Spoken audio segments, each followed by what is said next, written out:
नमस्कार, मैं हूं आपके साथ मयंक। आज 10 तारीख है। पिछले 12 घंटे के अंदर ईरान अमेरिका से जुड़े, जंग से जुड़े सारे अपडेट्स मैं आपको बताऊंगा। देखिए, इस वक्त की बेहद अहम खबर, एक बार फिर अमेरिका ने ईरान पर बड़ी स्ट्राइक की है और अब हालात ये है कि ईरान और अमेरिका के बीच जो जंग है वो बेहद भयानक स्तर पर पहुंच गई है और दोनों ही तरफ से बड़े हमले किए जा रहे हैं। देखिए, इसी बीच एक बयान सोशल मीडिया में तेजी से वायरल हो रहा है, हम उसकी भी चर्चा करेंगे। डोनाल्ड ट्रंप का ये बयान है और डोनाल्ड ट्रंप ये कह रहे हैं कि अगर मैं मरा तो सब मरेंगे। देखिए, ये बयान ये बता रहा है कि क्या डोनाल्ड ट्रंप को अब अपनी मौत का डर सता रहा है। कल हमने देखा था कि मशहद में एक बिल्डिंग के ऊपर एक पोस्टर लगाया गया था जिसमें लिखा हुआ था कि हम डोनाल्ड ट्रंप को मार देंगे, we will kill Donald Trump. ये ईरान के लोगों का गुस्सा है। मशहद में जहां सुपुर्द खाक किया गया अली खामनेई साहब को, वहां पर ये जो है पोस्टर लगा हुआ था जिसमें ये ईरान के लोगों का गुस्सा लगातार देखने को मिल रहा है। इस तरह के पोस्टर्स लगे हुए हैं कि बदला लो, रिवेंज रिवेंज रिवेंज, इस तरह की बातें सामने आ रही हैं। ऐसे में ये पोस्टर्स सोशल मीडिया में तेजी से वायरल हुए जिसमें लिखा था वी विल किल ट्रंप, हम ट्रंप को मार देंगे। इसके बाद देखिए, डोनाल्ड ट्रंप की तरफ से ये बयान सामने आया। एक तो ये नेटो समिट खत्म होने के बाद डोनाल्ड ट्रंप जब वापस अमेरिका जा रहे थे उस दौरान एक तो उन्होंने अपना जो जहाज था वो रास्ते में बदल दिया, उन्होंने अपना रूट भी बदल दिया। देखिए, ये सब इंडिकेट कर रहा है कि डोनाल्ड ट्रंप को और अमेरिका को इस बात का डर है कि डोनाल्ड ट्रंप पर हमला हो सकता है। हवाई जहाज बदला गया, रूट बदला गया और यहाँ तक कि एयरफोर्स वन में जो पत्रकार शामिल थे उनसे बात करते हुए डोनाल्ड ट्रंप ने ये कहा कि विंडो के शटर्स बंद कर लीजिए। प्लेन के जो विंडो के शटर्स थे वो बंद करवा दिए गए। डोनाल्ड ट्रंप ने कहा कि इसे बंद कर दीजिए और उन्होंने कहा कि अगर ईरान का कोई दुश्मन नंबर 1 इस समय निशाने पर है तो वो मैं हूं।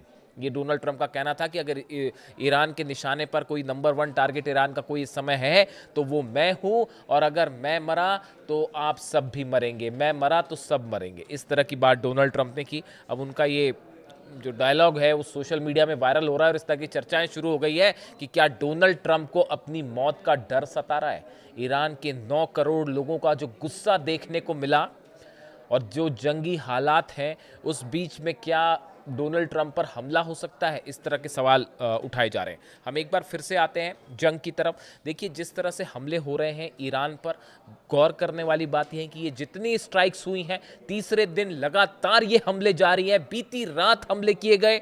ये सारे के सारे हमले, इनका जो मेन टारगेट है, आप देखिए हॉर्मूज के आसपास हमले हो रहे हैं। बंदर अब्बास को निशाना बनाया जा रहा है, खर्ग आइलैंड को, केशम को, अबू मूसा को, चाबार पोर्ट को निशाना बनाया गया। इन हमलों का नेचर क्या बता रहा है? इन हमलों का नेचर ये बता रहा है कि शायद अमेरिका एक बार फिर ग्राउंड ऑपरेशन की कोशिश कर सकता है और खर्ग, केशम आइलैंड या अबू मूसा आइलैंड, ये 3 में से किसी एक आइलैंड पर कब्जे की कोशिश हो सकती है। देखिए, जो अटैक्स होते हैं उनका नेचर ये बताता है। कल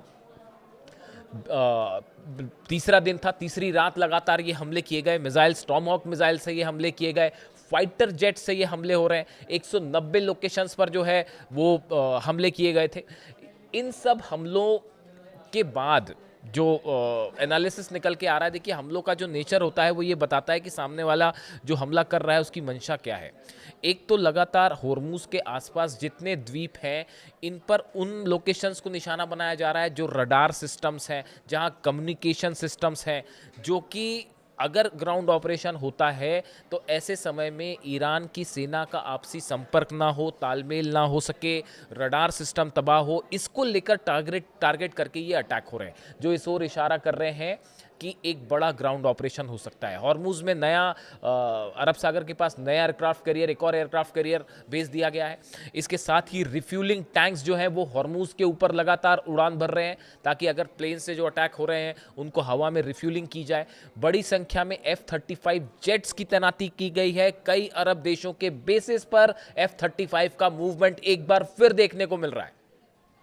और यही वजह है कि ईरान की तरफ से बड़े हमले जारी हैं। बहरीन में 5वें बेड़े के हेडक्वार्टर को जबरदस्त नुकसान पहुंचा है। जो खबरें हैं उसके मुताबिक जुफैर और शेख ईसा बेस पूरी तरह से तबाह है। इसका रनवे तबाह है, यहाँ पर खड़े कई प्लेन्स को नुकसान हुआ है और बताया जा रहा है कि 4 मिसाइल्स डायरेक्ट 4 खैबर मिसाइल्स ने हिट किया है 5वें बेड़े के हेडक्वार्टर को। और ये जो 2 बेसेस हैं जुफैर और शेख ईसा बेस, ये तबाह हो गए, इनके रनवेज तबाह हो गए। इस तरह की जो है वो खबरें आ रही हैं। ये बहरीन की बात है। अगर आप कुवैत की बात करें तो आरिफ जान और अली अल सलेम बे में अली अल सलेम बेस पर बड़ा नुकसान हुआ है। बड़े नुकसान की खबरें हैं। पेट्रियट सिस्टम तबाह हो गया है। ये बड़ी गौर करने वाली बात है। कुवैत में ये जो दोनों बेसेस हैं, आरिफ जान ले लीजिए, अली अल सलेम बेस जो है, इसकी रक्षा के लिए पेट्रियट सिस्टम तैनात किया गया था। अमेरिका का एंटी मिसाइल सिस्टम तैनात किया गया था। उसके ऊपर मिसाइल्स गिरी हैं और वो पूरा का पूरा सिस्टम तबाह हो गया। एक बार फिर ये बात साबित हुई है कि अमेरिका के डिफेंस सिस्टम ईरान की मिसाइल्स को नहीं रोक सकते। ये बात एक बार फिर निकल के सामने आ गई है। इसके अलावा आप देखिए कतर में लगातार हमले जारी हैं। कतर में कई जगह जो है वो सायरन बज रहे हैं और मिसाइल और ड्रोन अटैक की खबरें। इसके साथ देखिए ईरान की तरफ से एक और बड़ी बात निकल कर सामने आई है। जो ईरान की सेना की तरफ से कहा गया है कि ये जो हमले इस समय हो रहे हैं, बहरीन में, कुवैत में, कतर में, जॉर्डन पे भी स्ट्राइक्स की खबरें आ गई हैं। ये जो हमले हुए हैं ये पहले दौर की स्ट्राइक्स है। अगर ईरान पर हमले जारी रहते हैं तो दूसरे दौर में यूएई को निशाना बनाया जा सकता है, सऊदी को निशाना बनाया जाएगा और कतर में बड़े हमले होंगे। यानी देखिए जो अभी तक पैटर्न सामने आया है, ईरान की सेना ने अमेरिका को जवाब देने के लिए कई स्तर की प्लानिंग कर रखी है। और ये जो हमले अभी ईरान की तरफ से हो रहे हैं ये सिर्फ पहले लेवल के हमले हैं। अगर इसी तरह के हमले अमेरिका की तरफ से जारी रहे तो दूसरे दौर में देखिए, दूसरे दौर में उसी तरह के हमले हो सकते हैं यूएई में, दुबई में, अबू धाबी में या फिर दोहा में, जो हमले हमें पहले देखने को मिले थे, 40 दिन की जंग के दौरान देखने को मिले थे। आज देखिए ईरान में कहाँ कहाँ हमले हो रहे हैं। ब्रिजेस को निशाना बनाया जा रहा है, रेलवे स्टेशंस को निशाना बनाया जा रहा है, जो ट्रांसपोर्ट और कम्युनिकेशन सेंटर्स हैं उनको निशाना बनाया जा रहा है। ये इंफ्रास्ट्रक्चर है ईरान से जुड़ा जिसको टारगेट किया जा रहा है। और ऐसे लोकेशंस पर हमले सीधा सीधा आम जनता से जुड़े लोकेशंस पर ये हमले किए जा रहे हैं। जिसके बाद ईरान का ये कहना है, ईरान की तरफ से स्टैंड साफ है कि जैसा हमला होगा उससे बड़ा जवाब दिया जाएगा। यानी अब एक बार फिर खतरे में दुबई है, खतरे में अबू धाबी है, खतरे में रियाद है। हर वो अरब देश का वो शहर जो है खतरे में है जहां पर अमेरिकी सेना की मौजूदगी है, जहां पर अमेरिकन बेसिस मौजूद हैं। इससे एक बात साफ है कि अब ये जंग सीमित नहीं रही है, ये जंग एक बड़े दायरे में फैलती दिखाई दे रही है। एक बार फिर देखिए जो बयान हैं, 2 तरह के बयान हैं जो ये इशारा कर रहे हैं कि कभी भी हालात जो हैं वो कोई भी मोड़ ले सकते हैं। डोनाल्ड ट्रंप की तरफ से एक बयान है, इसको बड़े गौर करने वाली बात है। डोनाल्ड ट्रंप ने नेटो से वापस जाते वक्त क्या बात कही, देयर लीडर्स आर गॉन। ये ईरान के लिए कह रहे हैं कि their leaders are gone, then they had another set of leaders, they are also gone, now they have another set of leaders, they may be gone, who knows. देखिए उन्होंने कहा कि ईरान के हमने नेताओं पर हमला किया, वो अली खामेनी साहब की बात कर रहे हैं। दूसरे दौर में कई नेता और बने, हमने उनको भी निशाना बनाया और अब कह रहे हैं कि अब ये नए नेता जो बन गए हैं इनके ऊपर भी हम हमला कर सकते हैं और हो सकता है ये भी ना रहे। यहाँ पर उनका सीधा सीधा मतलब जो है वो मुस्तबा खामेनी साहब को लेकर है। और ये डोनाल्ड ट्रंप ने सीधी धमकी दी है मुस्तबा खामेनी को, जो जिस तरह से एक्सपर्ट इस बात का एनालिसिस कर रहे हैं कि जो वो कह रहे हैं कि now they have another set of leaders, they may be gone, who knows. मतलब वो ये कह रहे हैं कि जो नए नेता बने हैं शायद जल्दी वो भी खत्म हो जाएं, कौन जानता है। इस तरह की बात डोनाल्ड ट्रंप कह रहे हैं। देखिए ये उन्होंने जो बयान दिया था, speaking at a conference at NATO summit in Turkey में उन्होंने निकलने के पहले ये बयान दिया है, जिससे ये माना जा रहा है कि मुस्तबा खामेनी अब निशाने पर हैं। देखिए दूसरी बड़ी बात ये है कि नेटो को लेकर एक बड़ा स्टैंड चेंज दिखाई दे रहा है। नेटो ने जो 40 दिन की जंग थी उस दौरान अमेरिका की मदद नहीं की और अमेरिका इस बात को लेकर डोनाल्ड ट्रंप अपनी नाराज़गी कई बार जाहिर कर चुके हैं। अब ऐसे में एक जो नया डेवलपमेंट निकल के सामने आ रहा है, ये बताया जा रहा है कि इस जंग में अब नेटो की भी एंट्री हो सकती है और नेटो कंट्रीज़ की तरफ से भी बड़ा एक्शन ईरान के खिलाफ देखने को मिल सकता है। इसकी वजह ये है, बताया जाता है कि नेटो देशों के साथ तुर्की में जब ये समिट हुई तो एक बड़ी डील की डोनाल्ड ट्रंप ने और उसने ये कहा है, डोनाल्ड ट्रंप का ये कहना है कि ग्रीनलैंड को लेकर जो दावा और एक्शन की बातें सुनाई दे रही थी अमेरिका की तरफ से कि ग्रीनलैंड पर हमला होगा, कब्जा कर लिया जाएगा वगैरह वगैरह, अमेरिका का कहना है, डोनाल्ड ट्रंप ने वादा किया कि हम ग्रीनलैंड पर हमला नहीं करेंगे, ग्रीनलैंड को हम अपनी दावेदारी छोड़ देते हैं, बदले में नेटो देश ईरान के खिलाफ हमारी मदद करें। अब इससे दो बातें सामने आई। पहली बात सामने ये आई कि जल्द ही नेटो अमेरिका के साथ शामिल हो सकता है इस जंग में, बात नंबर एक। बात नंबर दो, डोनाल्ड ट्रंप इस बात को महसूस कर चुके हैं कि अकेले उनके बस की बात नहीं है ईरान से निपटना, ये बात भी साफ है।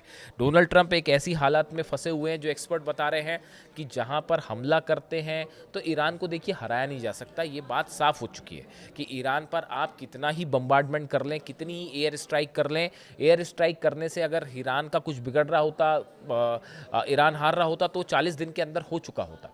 लेकिन अब ऐसा नहीं है। इस सूरत में बिना बूट्स ऑन द ग्राउंड्स कहते हैं जिसे, कि जब तक अमेरिका अपनी सेना ग्राउंड पर नहीं भेजेगा तब तक आप किसी भी तरह का कोई बड़ी सफलता ईरान में हासिल नहीं कर सकते। अब जब ईरान की सेना कह रही कि we are waiting for you, हम आपका इंतजार कर रहे हैं, आप हिम्मत करिए, खर्ग में अपने सैनिक उतार के देख लीजिए, चाहे अबू मूसा पर उतार के देख लीजिए, चाहे बंदर अब्बास में, या जहाँ पे भी अमेरिका के सैनिकों ने एक भी कदम रखा तो उसका नतीजा ये होगा कि एक भी सैनिक को वापस नहीं जाने दिया जाएगा। इस सूरत में क्या किसी तरह के बड़े ग्राउंड ऑपरेशन की प्लानिंग है डोनाल्ड ट्रंप की? और क्या अगर ये ऑपरेशन होता है तो ये अमेरिका के मिलिट्री इतिहास की सबसे बड़ी गलती और भूल साबित होने जा रहा है? क्या बड़ी संख्या में अमेरिकन सोल्जर्स की कैजुअलिटी हो सकती है? इस तरह की तमाम बातें सामने आ रही है। दूसरी तरफ देखिए, एक और अहम खबर ये है, ये बड़ा डेवलपमेंट था जिसके ऊपर मेरी नज़र थी। मैंने जब तक इससे पुख्ता जानकारी नहीं आई तब तक ऐसे मैटर में बोलना ठीक नहीं होता है। बुशर में बड़े हमले हुए कल। बुशर वो जगह है ईरान की जहां पर रूस की मदद से न्यूक्लियर पावर स्टेशन चलता है। यहाँ पर कई रशियन साइंटिस्ट मौजूद हैं और जो खबरें आई, देखिए सीधा मिसाइल ने हिट किया वहाँ पर। लेकिन अच्छी बात ये रही कि जो बुशर का न्यूक्लियर प्लांट है उसके कोर एरिया पर ये मिसाइल सीधी नहीं गिरी, मिसाइल थोड़े करीब गिरी है और उसके जो छर्रे होते हैं, जो पार्ट्स होते हैं, शार्पनेल्स होते हैं, वो उछल के इसके कोर एरिया की बिल्डिंग पर हिट हुए। यानी कोर एरिया हिट हुआ है लेकिन वो शार्पनेल से जो पदार्थ निकलते हैं मिसाइल के फटने के बाद उसने हिट किया, सीधा मिसाइल ने कोर एरिया को हिट नहीं किया। अगर कोर एरिया पर किसी तरह का कोई भी अटैक होता है तो इससे भयंकर रेडिएशन हो सकता है पूरे अरब पे, पूरे अरब देशों में, और यहां से ये जंग के हालात बदल जाएंगे, सूरत बदल जाएगी। दूसरी तरफ इजराइल की तरफ से एक बड़ा प्लान तैयार है कि ईरान पर किस तरह से कहां हमले किए जाएंगे आने वाले दिनों में, और एक केमिकल वेपन की भी बार बार चर्चा हो रही है। देखिए ये बड़ा ऐसा मैंने कई जगह देखी सोशल मीडिया में इस तरह की खबरें, दोनों तरह से इसके अंदेशा लगाया जा रहा है कि क्या इस तरह के दावे हो रहे हैं कि ईरान के पास केमिकल वेपन से, नेतन्याहू खुद इस तरह के दावे कर रहे हैं कि केमिकल वेपन है ईरान के पास और ईरान उससे हमला कर सकता है। यानी सद्दाम हुसैन पर जिस तरह से आरोप लगाए गए इराक पे कि वेपन ऑफ मास डिस्ट्रक्शन है और ये बोल के हमले किए गए, वैसा ही ग्राउंड ईरान के खिलाफ भी तैयार किया जा रहा है।